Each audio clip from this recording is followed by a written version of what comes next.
ಈ Deralakatte gang rape ಕೇಸಲ್ಲಿ ಇವರು ಮೈನ್ ಅಕ್ಯೂಸ್ಡ್ ಆಗಿದ್ರು. ಈ ಪ್ರಕರಣ ಗ್ಯಾಂಗ್ ರೇಪ್ ಕೇಸಲ್ಲಿ ಇವರು ಅಬ್ಸ್ಕಾಂಡಿಂಗ್ ಆಗಿದ್ದರಿಂದ ಆ ಪ್ರಕರಣದಲ್ಲಿ ಇವರದು ಮಾತ್ರ ಅಬ್ಸ್ಕಾಂಡಿಂಗ್ ಅಂತ ಹೇಳಿ ಉಳಿದವರಿಗೆ ಟ್ರಯಲ್ ನಡೀತಾ ಇದೆ. ಆ ಟ್ರಯಲ್ ಕೂಡ ಬಾಕಿ ಜನ ಆರೋಪಿತರಿಗೆ ಕೊನೆ ಹಂತಕ್ಕೆ ಬಂದಿದೆ. ಸೊ ಈಗ ಇವರಿಗೆ ಈಗ ಸಿಕ್ಕಿದ್ರಿಂದ ಮತ್ತೆ ಟ್ರಯಲ್ ಶುರು ಆಗ್ತದೆ, ಬಾಕಿ ಅವ್ರದ್ದು ಹಾಗೆ ಕಂಟಿನ್ಯೂ ಆಗ್ತದೆ. ಸೊ ನಮಗೆ ಈಗ ಸದ್ಯಕ್ಕೆ ಗೊತ್ತಿದ್ದ ವಿಚಾರದ ಪ್ರಕಾರ ಅಲ್ಲಿ ಹೋಗಿ ಕೆಲವು ದಿವಸ ಸಣ್ಣ ಪುಟ್ಟ ಏನು ಸಿಗ್ತದೆ ಮಾಡಿಕೊಂಡು ಆಮೇಲೆ ಡ್ರೈವರ್ ಆಗಿ ಅಲ್ಲಿ ಕೆಲಸ ಮಾಡ್ಕೊಳ್ತಾ ಅಲ್ಲಿ ಇಲ್ಲಿ ಏನಾದ್ರು ಸಮಸ್ಯೆಗಳ ಬಗ್ಗೆ ವಿಷಯಗಳ ಬಗ್ಗೆ ಗೊತ್ತಾದ್ರೆ ಅವ್ರನ್ನ ಕರೆಯೋದು, ಸೆಟಲ್ಮೆಂಟ್ ಮಾಡೋದು, ಹೆದರಿಸೋದು ಇಂಥದ್ದು ಮಾಡ್ತಿದ್ದಾನಂತ ಗೊತ್ತಾಗಿತ್ತು. ಆದರೆ ಏನಂದ್ರೆ ಬೇರೆ ದೇಶ ಇರೋದ್ರಿಂದ ನಮ್ಗೆ ಯಾವುದೇ ದೂರು ಬಂದಿಲ್ಲ. ಓವರಲ್ ಆಗಿ ಈಗ ಆಗ್ತಾ ಇದೆ ಅಂತ ಹೇಳಿದ್ರು, ಕೆಲವ್ರಿಗೆ ತೊಂದರೆ ಆಗ್ತಾ ಇದೆ ಅಂತ ಹೇಳಿದ್ರು. ಅದ್ರ ಮೇಲೆ ಆರೋಪಿ ಬಗ್ಗೆ ಹಿಡ್ಕೋಬೇಕಂತ ಹೇಳಿ DCP ಅವರಿಗೆ ಇನ್ಸ್ಟ್ರಕ್ಷನ್ ಕೊಟ್ಟಾಗ ಅವರು ಕೂಡ ಚಾಲೆಂಜ್ ಆಗಿ ತಗೊಂಡು ಹತ್ಯೆ ಮಾಡಿ ಹಿಡ್ಕೊಂಡ್ಬಂದಿದ್ದಾರೆ.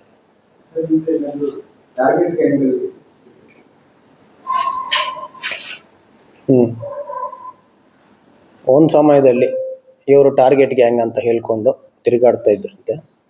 ಒಟ್ಟಿಗೆ ಇವರ ಮೇಲಿದ್ದಂಥ ಆ ಅಟೆಂಪ್ಟ್ ಮಾಡಿರೋ ಕೇಸಸ್ ಅಲ್ಲಿ ಟಾರ್ಗೆಟ್ ಇಲಿಯಾಸ್ ಅಂತ ಹೇಳೊಬ್ಬನಿಗೆ ಅಟ್ಯಾಕ್ ಮಾಡಿದ್ದಾರೆ ಅಂತ ಕೂಡ ಒಂದು 307 ಕೇಸ್ ಇದೆ. ಅದು ಕೂಡ ಈಗ ಟ್ರಯಲ್ ಸ್ಟಾರ್ಟ್ ಆಗ್ತದೆ. ಇದರೊಟ್ಟಿಗೆ ಕೆಲವರು ಹುಡುಗರು ಅಲ್ಲಿ ಇಲ್ಲಿ ಸೋಷಿಯಲ್ ಮೀಡಿಯಾದಲ್ಲಿ ಟಾರ್ಗೆಟ್ ವಾಪಸ್ ಬರ್ತೀವಿ, ತಿರುಗಿ ಬರ್ತೀವಿ ಅಂತ ಪೋಸ್ಟ್ ಹಾಕ್ತಾ ಇದ್ದಾರೆ. ಇದರಲ್ಲಿ ಈಗಾಗಲೇ 3 ಜನರ ಮೇಲೆ ಕೇಸ್ ಹಾಕಿ ಅರೆಸ್ಟ್ ಕೂಡ ಮಾಡಿದ್ವಿ. ಬಾಕಿ ಜನ ಇದನ್ನು ತಿಳ್ಕೋಬೇಕು. ಸೋಷಿಯಲ್ ಮೀಡಿಯಾದಲ್ಲಿ ಗನ್ ತೋರಿಸುವಂಥದ್ದು, ವೆಪನ್ಸ್ ತೋರಿಸುವಂಥದ್ದು ಮಾಡಿ ಏನಾದರೂ ಒಂದು ಗ್ಯಾಂಗನ್ನು ಯಾವುದಾದ್ರೂ ಒಂದು ಗ್ಯಾಂಗನ್ನು ನೀವು ಎಂಕರೇಜ್ ಮಾಡ್ತಾ ಇದ್ದರೆ ಕಷ್ಟ ಆಗ್ತದೆ. ಈಗಾಗಲೇ ಟಾರ್ಗೆಟ್ ಗ್ಯಾಂಗ್ ಇವರೇನು ಜೈಲಲ್ಲಿದ್ದು ಒಂದು ಎಕ್ಸ್ಟಾರ್ಷನ್ ಕೇಸ್ ಮಾಡಿದ್ದಾರೆ. 9 ಜನರ ಮೇಲೆ ಕೋಕಾ ಕೇಸ್ ಮಾಡಲಾಗಿದೆ. ಯಾರ್ಯಾರು ಇವರ ವಿಡಿಯೋಗಳು ಅಥವಾ ಫೋಟೋಗಳು ಇಟ್ಕೊಂಡು ಇವರಿಗೆ ಪ್ರಸಾರ ಮಾಡಿ ಪಬ್ಲಿಸಿಟಿ ಕೊಡ್ತಾರೆ. ಮಂಗಳೂರು ಸಿಟಿ, ಉಡುಪಿ ದಕ್ಷಿಣ ಕನ್ನಡ ಜಿಲ್ಲೆ ಸೇರಿ 2 ಕೊಲೆ ಪ್ರಕರಣ, 4 ಅಟೆಂಪ್ಟ್ ಮರ್ಡರ್ ಕೇಸು, 17 ರಾಬರಿ ಮತ್ತು ಡೆಕೈಟಿ ಕೇಸು, ಒಂದು ಗ್ಯಾಂಗ್ ರಾಬರಿ ಕೇಸು, ಇವೆಲ್ಲ ಸೇರಿದಂತೆ 31 ಪ್ರಕರಣದಲ್ಲಿ ಆರೋಪಿಯಾದಂಥ ಸಫಾನ್ ಹುಸೇನ್ ಇವರು 2017ರಲ್ಲಿ ಲೆಫ್ಟಿ ಸಫಾನ್ ಅಂತ ಇವರನ್ನು ಕೊಲೆ ಮಾಡಿ ಪೊಲೀಸರಿಗೆ ಸಿಗದೆ ಅಬ್ಸ್ಕಾಂಡಿಂಗ್ ಆಗಿದ್ದಾರೆ. ಸುಮಾರು 9 ವರ್ಷದ ನಂತರ ಇವ್ರನ್ನ ಅರೆಸ್ಟ್ ಮಾಡಲಾಗಿದೆ. ಪೊಲೀಸರಿಂದ ತಪ್ಪಿಸ್ಕೊಂಡ ಮೇಲೆ ಆಂಧ್ರಕ್ಕೆ ಹೋಗಿ ಅಲ್ಲಿ ಸಪರೇಟ್ ಐಡೆಂಟಿಟಿಯನ್ನು ತಗೊಂಡು ಅಲ್ಲಿಂದ ಅಬ್ರಾಡ್ ಹೋಗಿ ಸುಮಾರು ದಿವಸ ಅಲ್ಲೇ ಇದ್ದು ಯಾವಾಗಲಾದ್ರೂ ಇಲ್ಲಿ ಬಂದು ಹೋಗ್ತಾ ಇದ್ದ. ಈ ಸೌದಿ ಅರೇಬಿಯಾದಲ್ಲಿದ್ದು ಅಲ್ಲಿದ್ದಂತಹ ಮುಸ್ಲಿಂ ಬಿಸ್ನೆಸ್ ಮೆನ್ಗೆ ಮತ್ತು ಬೇರೆಯವರಿಗೆ ಕೂಡ ಥ್ರೆಟ್ನಿಂಗ್ ಮಾಡಿ ಅಲ್ಲಿ ಕೂಡ ಸುಲಿಗೆ ಮಾಡ್ತಿದ್ದ ಅಂತ ಹೇಳಿ ದೂರುಗಳು ಕೂಡ ಇದ್ದಾವೆ. ನಮ್ಮ DCP ಲಾ ಆ್ಯಂಡ್ ಆರ್ಡರ್ ಅವರ ನೇತೃತ್ವದಲ್ಲಿ CCB ಟೀಮ್ ಇವರನ್ನು ಪತ್ತೆ ಮಾಡೋದರಲ್ಲಿ ಸಕ್ಸಸ್ ಆಗಿದ್ದಾರೆ.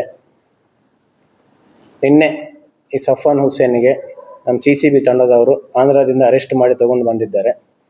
ಇವರ ವಿರುದ್ಧ ಇದ್ದಂಥ ಈ ಪ್ರಕರಣಗಳಲ್ಲಿ 2 ಪ್ರಕರಣಗಳಲ್ಲಿ ಈಗಾಗಲೇ ಶಿಕ್ಷೆ ಆಗಿದೆ ಇವರಿಗೆ.